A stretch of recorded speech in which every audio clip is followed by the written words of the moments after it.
Buenas tardes, Mario. Encantados aquí, Instituto Cunram, de tenerte y de poderte entrevistar. Muchas gracias.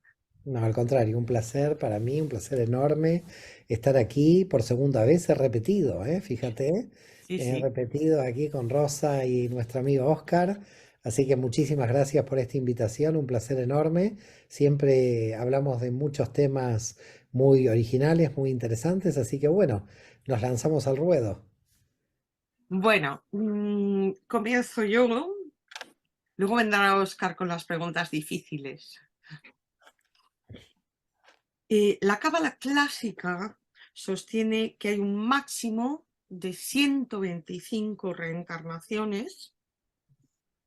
Ese es un número simbólico como los 125 peldaños de la escalera, ¿o no lo es? ¿Qué Mira, opinas? el tema es el siguiente. Nosotros tenemos que hablar de 125 niveles de conciencia y esos 125 niveles de conciencia se pueden alcanzar en una sola vida. No es necesario pasar tantas vidas para alcanzar ese nivel de conciencia. Lo que sucede es que para explicar qué es la conciencia ya entramos en otro tema, que es el tema del DAT, y por lo tanto yo lo que diría es que para poder realizar esa escalera de estos 125 niveles, hay niveles que yo los llamaría mucho más subjetivos, si se quiere, y que estarían dentro de los primeros 75, ¿eh? Porque recordemos, para aquellas personas que nos están oyendo, que de los 125 hay que dividirlo en 5 universos. ¿Ok? En el universo de Asia hay 25 niveles, el universo de Yetzirah hay otros 25 niveles, y así sucesivamente en los 5 universos. Con lo cual nosotros tendríamos 75 peldaños de conciencia en lo que podríamos llamar sistema subjetivo a nivel personal, hasta llegar a lo que llamaríamos ya la yejidad de Neshama, es decir, el último de los peldaños del nivel de la Neshama, y luego a partir de ahí tenemos todo lo cosmogónico, es decir, cómo nos vamos acercando a la unidad de la divinidad, ¿no? Entonces, cuando hacemos el análisis de esos 125, lo primero que tenemos que analizar es que estamos en el terreno del Dat, en el terreno de la conciencia, que se forma para la Cábala en la copulación entre Binah y Jochma. Entonces, el número 125 es un número que se establece como la posibilidad de un alma de que en cada encarnación suba un escalón, un nivel de conciencia. Pero esto es independiente de que hay almas, como ya te digo, que puedan en una sola vida hacer los 125. No es necesario que uno tenga que reencarnar tantas veces. Ahora, la cuestión también que me parece bastante importante es comprender de que no hay una ventaja más o menos importante en rotar una sola vez o venir por primera vez y terminar el ticum con relación a lo demás, porque el aumento lento de los niveles de conciencia hace que se integre la experiencia y que uno disfrute más cada etapa, ¿no? Entonces, yo no dividiría que el que está aumentando, el que está rotando en cada nivel, le está costando más, esa no es la idea, sino que en realidad si uno está disfrutando el proceso, de crecimiento, por más veces que venga esta realidad, al contrario, está aprendiendo de otro modo. Yo diría que las rotaciones son aprendizajes de diversos modos. No hay que tomar las rotaciones como sufrimientos, porque si no, entonces uno llegaría a una conclusión falsa de que el que rota más es el que más sufre. Y desde el Ujú. punto de vista de la cábala, no es el que más sufre, el que rota más es el que simplemente tiene un aprendizaje más lento. Pero, y es un aprendizaje que ya te digo, un aprendizaje que lo tiene el que rotó solamente por primera vez. Ujú. Ok, muchas gracias. La segunda pregunta es sobre reencarnación en animales. El Ari contempla que un alma humana puede reencarnar en un animal, en una piedra, teniendo en cuenta que las escrituras, incluidos los apócrifos como el libro de Enoch, están plagados de analogías. de personas como animales, ¿tú piensas que realmente reencarnamos retrocediendo en animales o en una piedra? Mira, el tema es O el no eres siguiente. partidario de la transmigración? El tema es el siguiente, yo te explico porque aquí este tema, además de haberlo leído en Isaac Luria, porque Isaac Luria se puede entender, como tú sabes, hay que partir de otro lado para responder esta pregunta. Y es cómo se toman las escrituras de los cabalistas. Si se toman a nivel simbólico o si toman a nivel literal. Lo mismo pasa con el texto bíblico. Hay cuestiones que no las puedes tomar a nivel literal, que las tienes que tomar a nivel simbólico. Los cabalistas siempre hablaron de niveles donde la simbología operaba y que lo literal no era lo real que había que tomar. Entonces, en este sentido, hay unos cabalistas que son literales del texto de Luria que llegan a la conclusión que tú me estás preguntando, pero yo estoy más cerca, y lo he hablado en su momento con Ariel Don, este tema, porque él también, yo sentía una preocupación de que quería compartirlo con alguna otra persona que estudiara Cábala, y él llegó a la misma conclusión que yo. Es decir, él llega a la conclusión de que las almas de los seres humanos, cuando dice Luria que baja a un animal, no es que reencarna en un animal, es que la persona tiene la vibración del animal Ujú, y que baja a ese nivel de conciencia como el animal o como la planta, ujú, pero se adhiere y no reencarna, no rota. ujú, Entonces hay que entender a Luria como adherencia a un nivel de energía y no como rotación. Yo no lo considero como rotación. Yo creo que no, porque en todos los trabajos que se hacen de vidas pasadas, nadie dice que estuvo en una jirafa o en un mosquito. En general, todo el mundo recuerda vidas anteriores en seres humanos. ujú, Eh, con lo cual, yo te diría que para mí lo que dice Luria es que alguien sí puede sentir la vibración de la energía del burro, la vibración de la energía del mosquito, de que uno puede estar en ese nivel de conciencia, pero está para mí hablando de niveles de conciencia, no está hablando literal. ujú.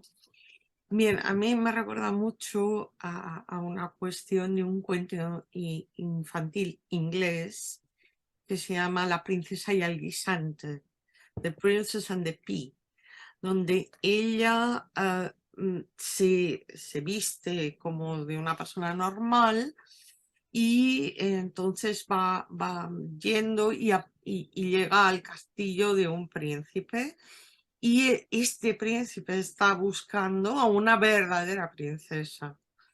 Y entonces en- debajo de 20 colchones pone un guisante. Y él dice, la mujer que se dé cuenta de lo del guisante va a ser la verdadera princesa. En realidad es porque ella ha superado el alma vegetativa, ¿no? Y Entiendo, me recuerda un entiendo. poco En este Y, sentido. y sí es verdad que hay seres humanos que cuando hablas con ellos dices, sí, un poquito es como más allá, no tienen ni la conciencia del perro. No, y además también está la tentación del análisis literal del texto, ¿no? Es decir, en general la gente en el mundo religioso que necesita una zona de seguridad se adhiere al texto de una manera muy dogmática y entonces textos espirituales que nacieron muy simbólicos terminan siendo literalizados. Creo que todavía no se ha abierto un debate profundo en todos los niveles, a mi modo de ver, de cómo las interpretaciones van cambiando los diversos niveles, en los diversos niveles en que nos encontramos, ¿no? Yo creo que ahí hay un trabajo largo, porque lo que estamos viendo ahora, particularmente en el campo religioso, es una vuelta muy grande a lo literal.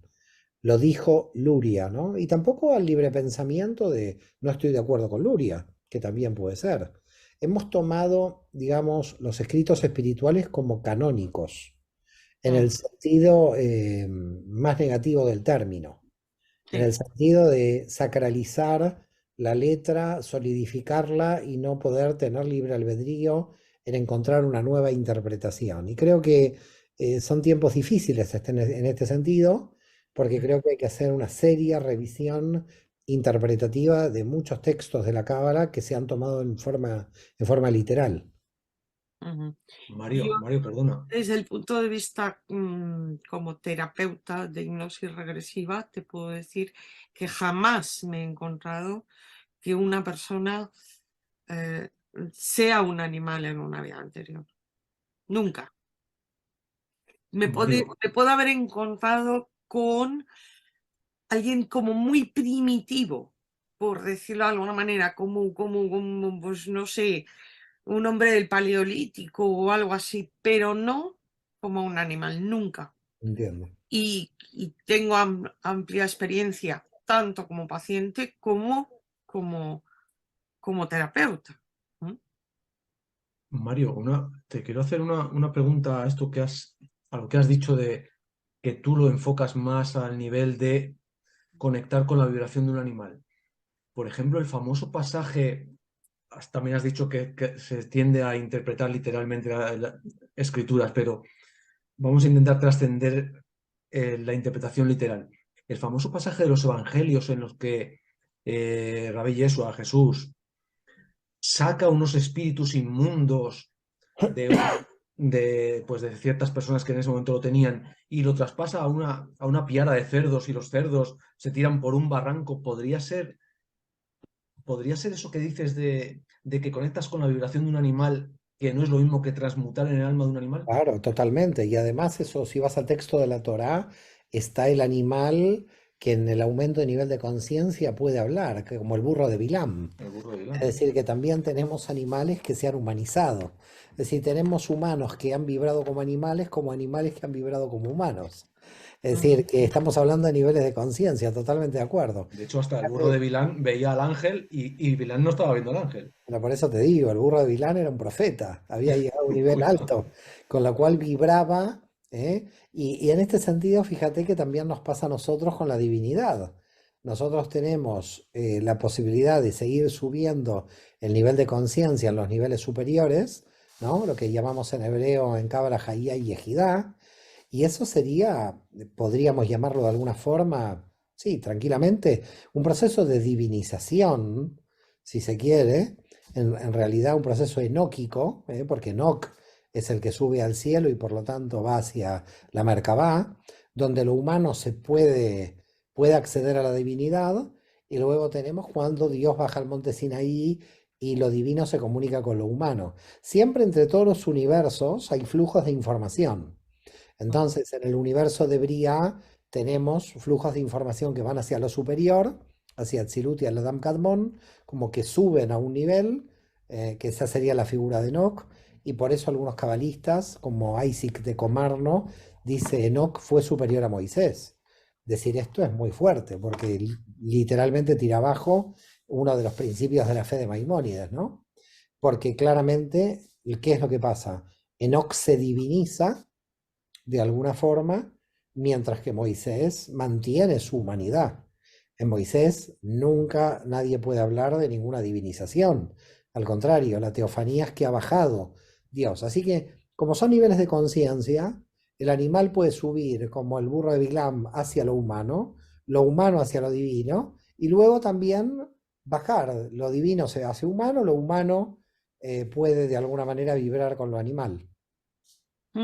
Hay quien postula que de las dos creaciones del ser humano en el Génesis, sabes que hay dos, aparece dos veces. Una corresponde a la llamada tesis creacionista, es decir, Dios insufla alma, y la segunda sería que el animal que tiene alma grupal adquiere por su evolución alma individual, que sería la tesis en realidad evolucionista, y que nosotros seríamos el resultado de la mezcla de estas dos creaciones. En realidad las dos creaciones tienen una lógica, porque fíjate que cuando tú expandes el cli, inmediatamente tú recibes el or que merece el cli. Ujú. Entonces, cuando en Cábala decimos, en la mística decimos, lo que se mueve abajo, mueve arriba, y primero hay que moverlo abajo, implica que toda apertura, digamos, de nuestro nivel de conciencia, a nivel de vasija, a nivel de recepción, hace que una energía que venga de fuera pueda llegar a entrar.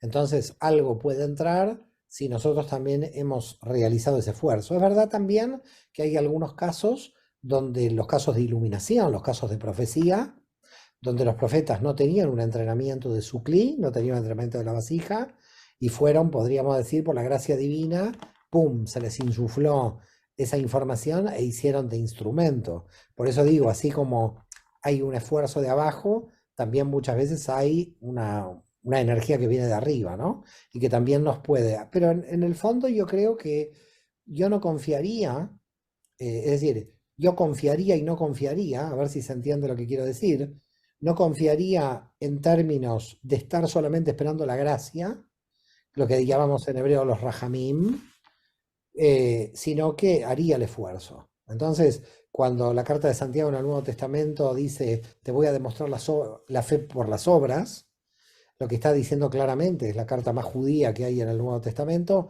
lo que está diciendo Santiago, Jacobo, es, te voy a demostrar a través de mi actividad, a través del trabajo de mi vasija, te voy a mostrar lo que me va a venir de fuera, lo que Dios me va a entregar. Pero que tú no me lo puedas demostrar con las obras es difícil, porque, claro, tú haces de vasija, cambias tu conciencia en tu interior y luego no lo puedes demostrar en las acciones.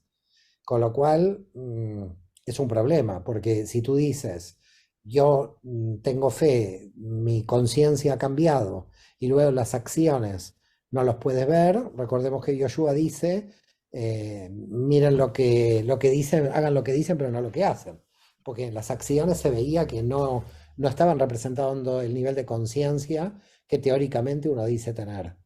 Y en Mm. esta línea a mí me apoya mucho la idea de Madirolas, que dice que siempre en general los seres humanos tenemos una especie de idea de conciencia mayor de la que tenemos, que siempre estaríamos como más abajo de nuestra idea de conciencia, como mi conciencia yo la creo 9 y la tengo 6.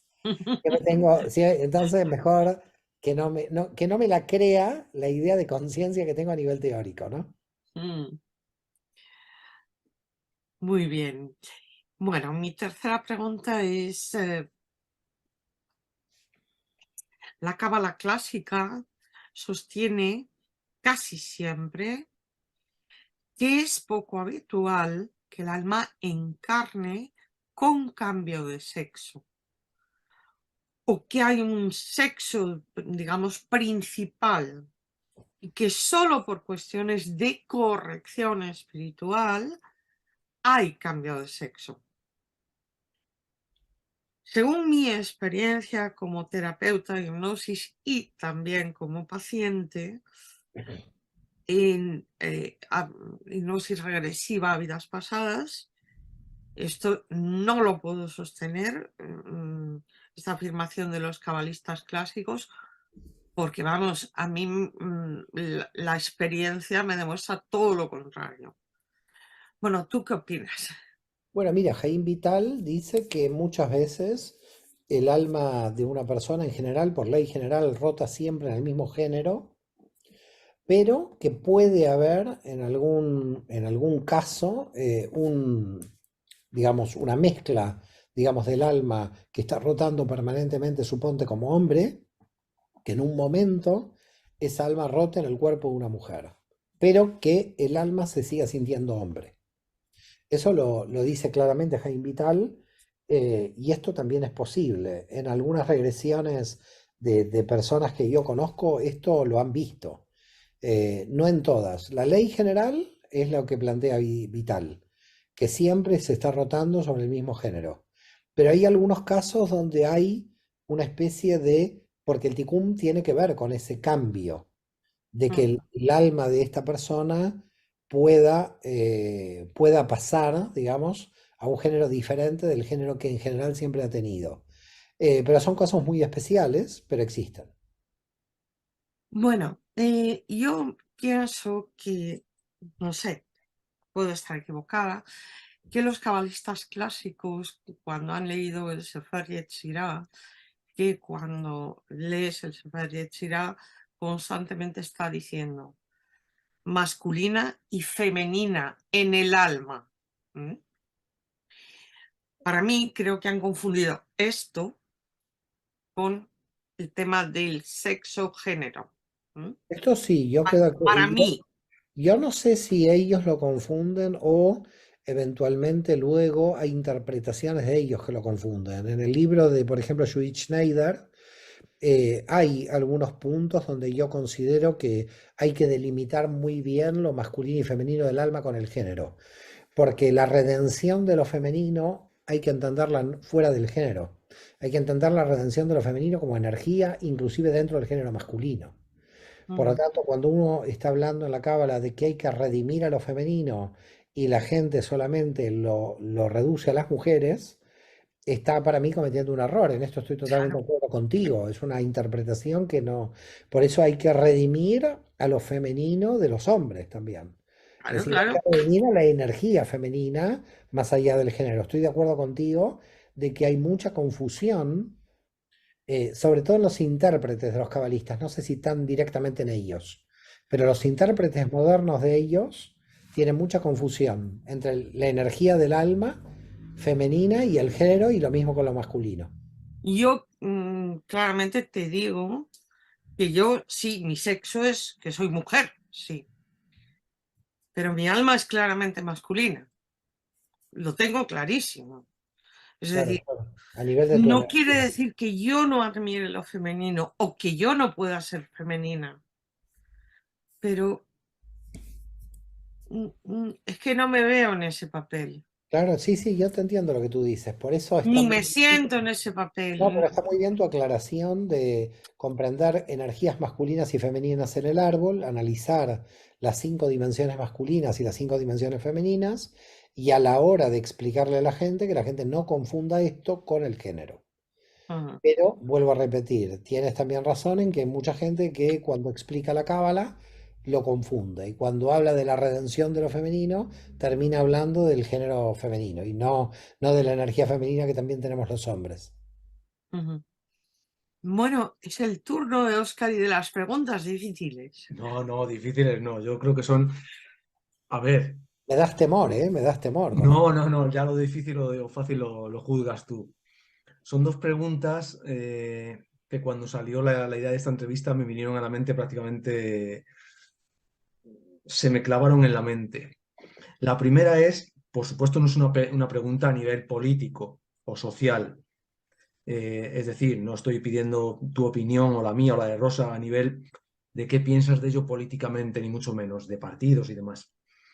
Es teniendo en cuenta que el tema de la reencarnación va muy ligado, evidentemente, a la muerte, bueno, va totalmente ligado a la muerte y a revivir y demás. ¿Qué opinas o qué opina la cábala clásica, puesto que al fin y al cabo también aparece en la Torá de alguna manera, sobre la pena de muerte y o la cadena perpetua? Es decir, yéndonos a los mundos superiores, vamos a olvidarnos de las leyes terrenales de los humanos. Desde que una persona comete un asesinato, es decir, voluntariamente, puesto que un homicidio involuntario tiene otra connotación energética, desde que una persona comete un asesinato, en los países en los que actualmente hay que tener en cuenta que la Torá fue entregada hace 3.400 años y supera muy mucho a lo que ocurre en muchos países en 2023 actualmente. Pero con independencia de eso, ¿qué ocurre al alma cuando después de cometer un asesinato es juzgada a muerte en breve o tardando un poquito de tiempo? ¿O se le conmuta ese tipo de pena por la cadena perpetua que supone una limitación tan absoluta de ticún para esa persona después de haber cometido ese hecho? En- A en- nivel energético, ¿qué opinas? a ver, en principio el ticum es interior y no tiene que ver con lo que sucede en el exterior. Es decir, que las cuestiones exteriores me pueden dar un aprendizaje, pero estés libre, estés encarcelado o te maten, el ticum tiene que ver con el proceso de elevación de conciencia, elevación de edad que hagas en cualquier situación. En cualquier situación. Entonces, Si estamos hablando del nivel de Amalek, que alguien mata sin conciencia, ya estaríamos hablando en otro terreno.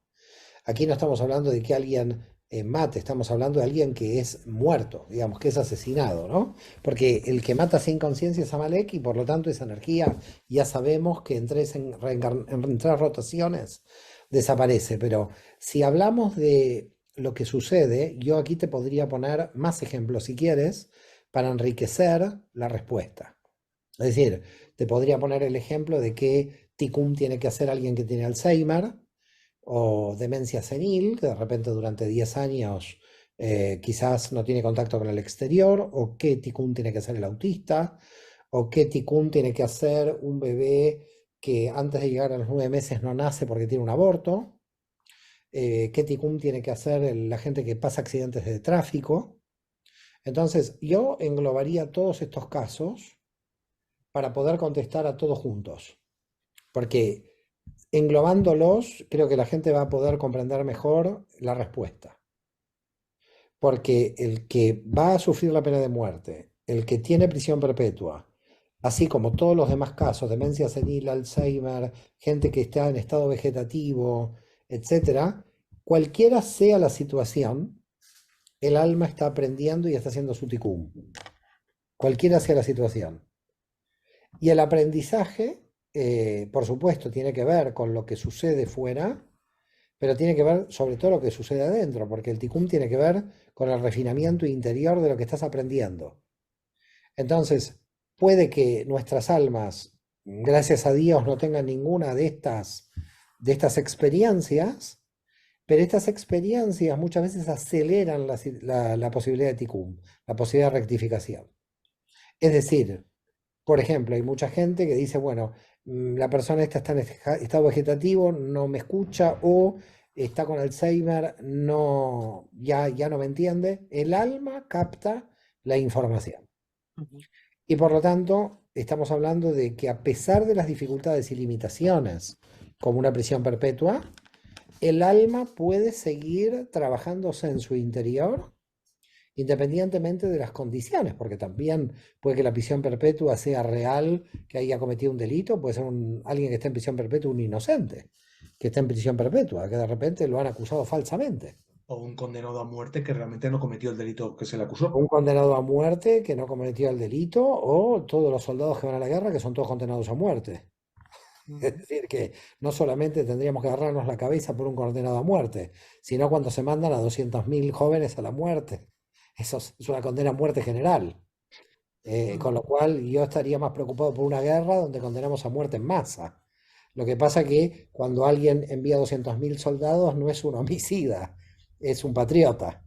Entonces Mm. tenemos mal el sistema de valores. Pero bueno, no quiero entrar ahí, pero básicamente creo que el planteo ya entiendes por dónde voy, ¿no? Es decir, a una persona que mata a otra lo pone en la cárcel a prisión perpetua, pero una persona que mata a 200.000 es un patriota. Bueno, entonces habría que reevaluar un poco de qué estamos hablando aquí. Pero independientemente de este análisis, estamos todos en este proceso de Tikkun, sea que te manden al frente, sea que pases la pena de muerte inocente, la pena de muerte culpable, sea lo que sea, hay un proceso de Tikkun. Entonces, ese proceso de Tikkun, ¿cómo se acelera? Bueno, se supone que muchas veces estas situaciones aceleran el proceso de Tikkun de acuerdo al aumento de nivel de conciencia. Siempre recordemos que el Olam Tikkun, el Olam Atzilut, como lo llamamos, es donde primera vez se manifestó el Dat, la conciencia.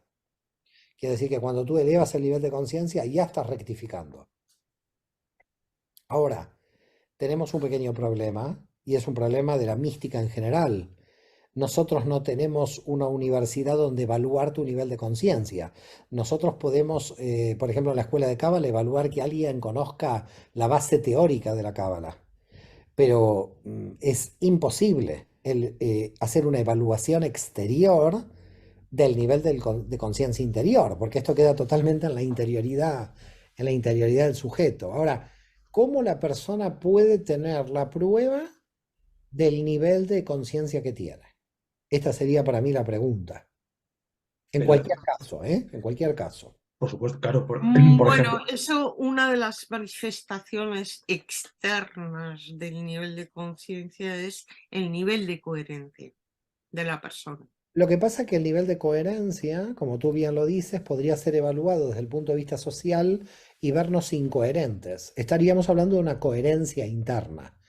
Y la única forma de que esa coherencia interna de algún modo pueda llegar a ser exteriorizada es a través de la paz interior. Ujú, De esa paz interior. Porque claro, si entramos en el concepto de coherencia, hay un problema, porque en general entre la Yesod y la Tiferet, entre la coherencia social y la coherencia interior, a veces no hay coherencia.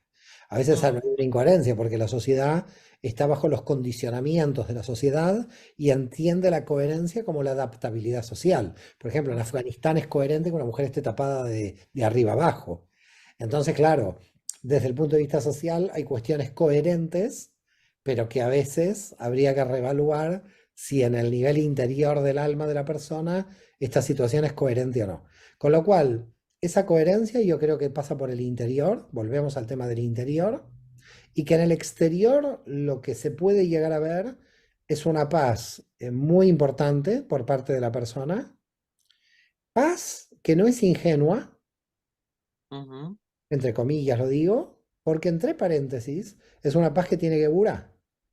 ujú, Eh, yo no soy un hombre de paz que hacen conmigo lo que quieren. No es una paz naif, ingenua, donde el cliché de la aceptación es el cliché de la resignación. No, no. Yo tengo paz, pero también tengo paz para ponerle límites a los demás. ujú, Entonces, si luego el otro se siente ofendido, se siente mal, se siente agredido por haberle puesto serio y haberle puesto un límite, ¿por qué motivo? Porque ponerle un límite al otro, por supuesto ponerse un límite a sí mismo es también la base, ¿no? Pero ponerse un límite a uno y ponerse un límite a los demás hace que podamos prevenir conflictos posibles. Es mejor poner un límite antes que se desaten los conflictos. Entonces, yo creo que la paz interior que se puede ver en el exterior es una paz interior no naif, no ingenua, que tiene que ver con cierta seriedad en poner límites a los demás y que, bueno, los demás harán su ticum con el límite que les pongo. Pero ese es un problema del otro, no mío. Si no hago eso, entonces estoy confundiendo paz con humillación. Es decir, me estoy humillando en aras de la paz. Y la humillación en aras de la paz siempre termina mal, porque en general el humillado al final se termina rebelando. Entonces yo soy consciente de que tiene que haber paz a partir de los resultados de las limitaciones que ponemos en la realidad, no simplemente a partir de un estado interior, sino también de un estado exterior. Y esto también marca esa paz interior, si puedes poner límites adecuadamente. Esto también marca el nivel de paz que tienes, ¿eh?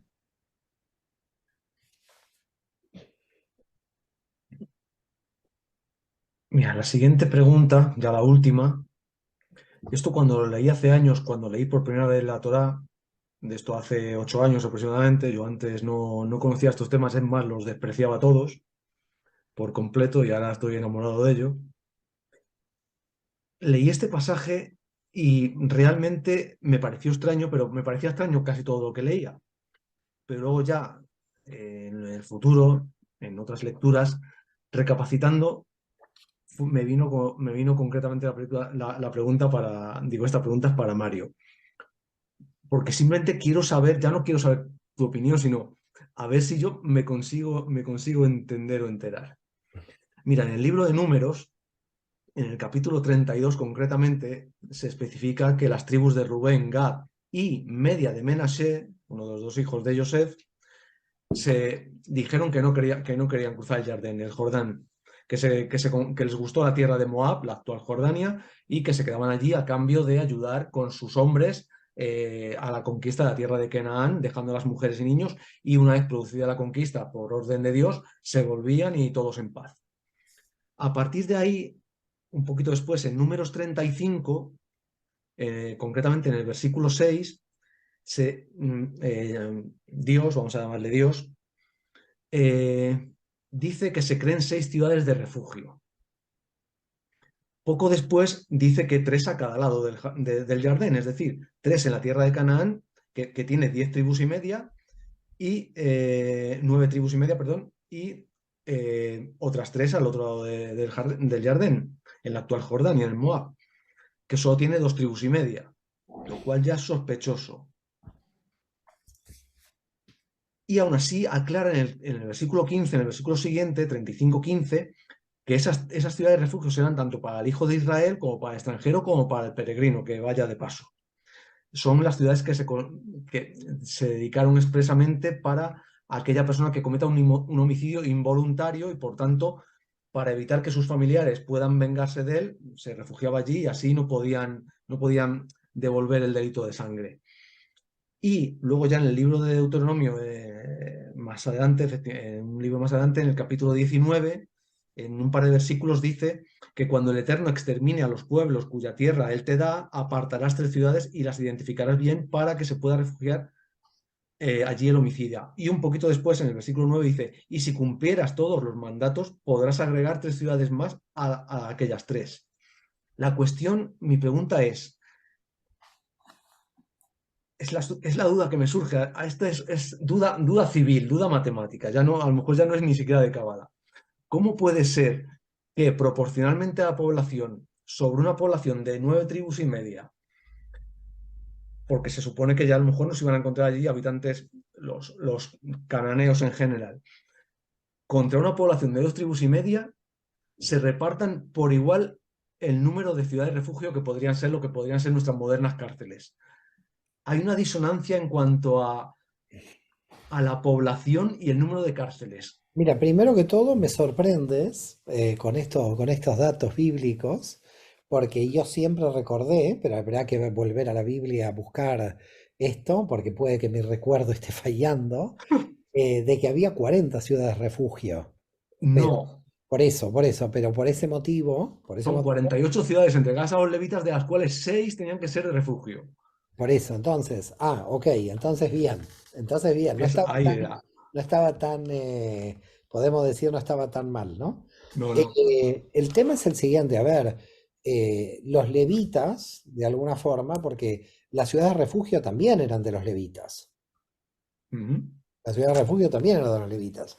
Entonces, claro, aquí la cuestión es como que los levitas garantizarían, siempre estamos hablando de delitos de sangre por error, no intencionales. Es decir, Homicidio. sí, el homicidio, claro, el intencional estaba penado y no había ciudad ninguna de refugio posible, ¿ok? Para el intencional, digo. Ahora, estaríamos hablando de no intencionales.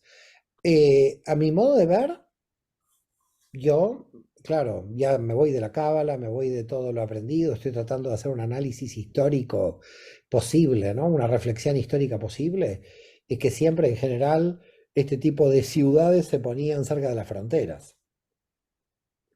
Entonces, en general, yo pienso que probablemente puede haber sido esta la estrategia, pero ya es una especulación que ya estoy realizando de tu pregunta, que probablemente llevaban a todas estas gentes y como estas tribus estaban del otro lado del Jordán, eran tribus fronterizas con cualquier ataque del exterior. Entonces poner la ciudad de refugio ahí, de alguna forma, como que convenía, ¿no? Es como, bueno, ¿a quién enviamos a América? Y bueno, enviamos a los sospechosos que en vez de mandarlo a la cárcel, lo podemos mandar a América. Entonces, yo no lo veo tan extraño históricamente que haya pasado eso, estando en las tribus estar en las tribus limítrofes. Al estar en las tribus limítrofes, dijeron, bueno, a los que están sospechosos de delito de sangre los vamos a poner lejos lejos del ambiente, ¿no? Es la única interpretación posible que yo tengo, pero bueno, es para seguir analizando. Me gusta tus investigaciones bíblicas, ¿eh? No sé cómo. Este hombre siempre se trae una sorpresa. Y bueno, Oscar sabe mucho de gematria, un montón de Torah y un montón de Zohar. Opa, pues, La verdad que lo que pasa es que, bueno, pues todavía no lo conocen mucho. pero Bueno, ya le daremos a conocer. lo irán conociendo. Ha sido cabalista oculto un montón de tiempo. Hay que ver de qué alma viene, de dónde rota. Bueno, algo sabemos, algo sabemos. O Muy bien. por lo menos sospecho por cosas pasadas de cuando yo no tenía conciencia de estos temas. Yo he tenido solamente 3 experiencias, vamos a llamarlas así, cuando, insisto, cuando no conocía absolutamente nada de estos temas. 3 experiencias que luego, con el tiempo, después de empezar a conocer cosas, me han hecho pensar bastante. La primera fue en un pequeño pueblo perdido de España, en Castilla, que se llama Medinaceli, donde nació Josep G. Catilla. Y gatilla. La segunda fue en Santa María la Blanca, en Toledo. Y la tercera fue en la principal sinagoga de Praga, donde hay una litografía de un rabino que es literalmente como yo, Uy, qué fuerte. pero literalmente como yo. Lo que no te sabría decir porque estamos hablando de 2004. Yo en 2004, insisto, no conocía, para mí la Biblia era un libro con el que decorar. Yo, por supuesto, no tenía ninguna en mi habitación ni nada, ni en mi casa, y era con lo que se decoraba, con lo que la gente decoraba estanterías en sus casas. Imagínate la conciencia que tenía. Y de turismo puro y duro, porque siempre me ha gustado el turismo a nivel de arte, fuimos a Praga y con lo que nos sobró del viaje de novios, yo me casé en 2004 y fuimos con la que era mi sobrina, por parte de la que era mi mujer en aquel momento. Y llegamos a la sinagoga principal de Praga. Yo cuando entramos por el cementerio donde están todas las lajas llenas de musgo y demás, ahí yo, por el camino de ese cementerio ya noté cosas raras, pero yo no sabía qué era porque no tenía la más mínima conciencia. Y ya cuando entramos dentro de la sinagoga, que es museo además, empezamos a ver todo y nos llegamos a una de las estanterías que hay, de las vitrinas, y entonces la que era mi sobrina en aquel momento, dice, se queda mirando una litografía, yo estaba mirando en general, yo miraba todo. Y dice, mira, dice, si eres tú. Yo no le hice ningún caso, era una niña de 14 años en aquel momento, no le hice ningún caso.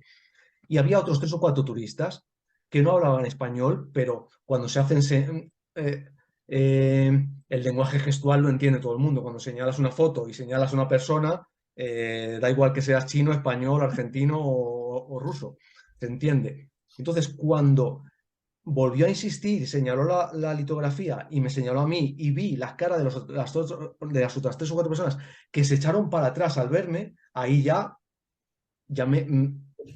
sinceramente me preocupé a nivel de, coño, a lo mejor llevan razón, ¿qué es? Y ya miré y efectivamente era yo, pero con barba.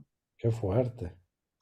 No te sabría decir quién es porque no leí ni el nombre, o si lo leí, por supuesto, no me acuerdo porque lo dejé en el olvido. Pero años después digo, algo pasó allí, tengo ganas de volver porque algo pasó allí. Qué fuerte lo que me cuentas. Sería un rabino, pues me imagino, del siglo XVII, XVIII, no Sí, creo que sea sí, más sí. antiguo. Praga tiene una potencia, bueno, el Maral y todos los cabalistas, hubo muchos más. Hubo toda una generación en el siglo XVII de cabalistas importantísimos que están enterrados ahí en ese cementerio. Por eso, por eso. Y ese cementerio es muy intrigante, muy enigmático. Bueno, Mario, Pues estamos muy agradecidos No, al contrario, un placer muy grande. por esta oportunidad de entrevistarte y te emplazamos a una nueva entrevista. Bueno, muy bien, muy bien. Vamos a ver. Ya fijaremos fecha Si Dios y quiere, nos pensaremos a ver qué se nos ocurre. si Dios quiere. Un placer muy grande y un abrazo muy fuerte. muchas gracias. Shalom, shalom a todos.